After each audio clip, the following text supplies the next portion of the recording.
सर्व दत्त परिवारास साष्टांग प्रणिपात. दत्त माझा मी दत्ताचा. रचना श्री गुरु दत्त चरणी अर्पण.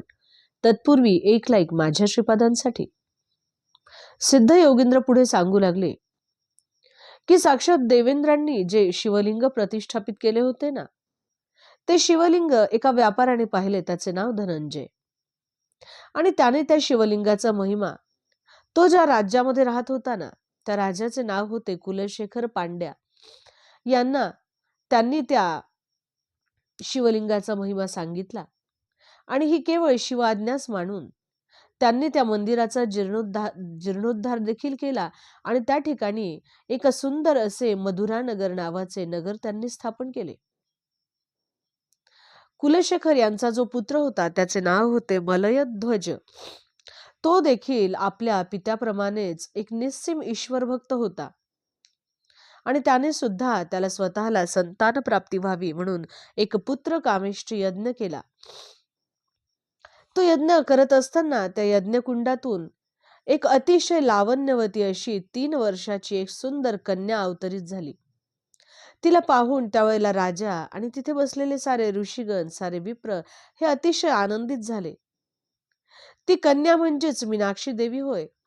आणि त्या कन्येचा पुढे सुंदरेश्वराबरोबर विवाह झाला आणि त्यांच्या विवाहामध्ये प्रत्यक्ष भगवान विष्णू यांनी कन्यादान केले.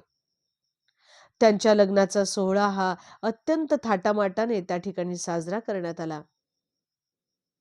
प्रत्यक्ष शिवाच्या जटेमधून निघालेली जी वेगवती नदी आहे ती याच मधुरा नगरीतून वाहत होती आणि त्यामुळे तेथील परिसर हा अतिशय सुपीक आणि निसर्गरम्य झाला होता.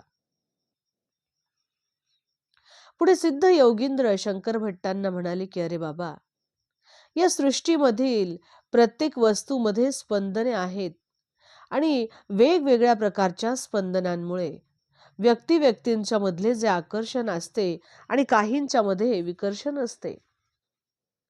आपले पुण्यकर्म, आपले आचार उत्तम, आपले स्थूल विचार सूक्ष्म आणि कारण देहात हे जे काही पुण्यरूपी प्रकंपणे होत असतात आणि पापकर्माने मात्र मनुष्यामध्ये पापरूपी प्रकंपणे होत असतात.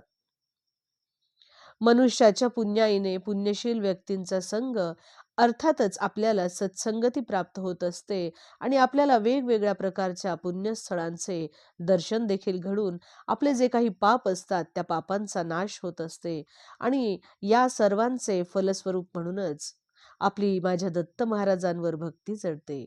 अवधूत चिंतन श्री गुरुदेव दत्त.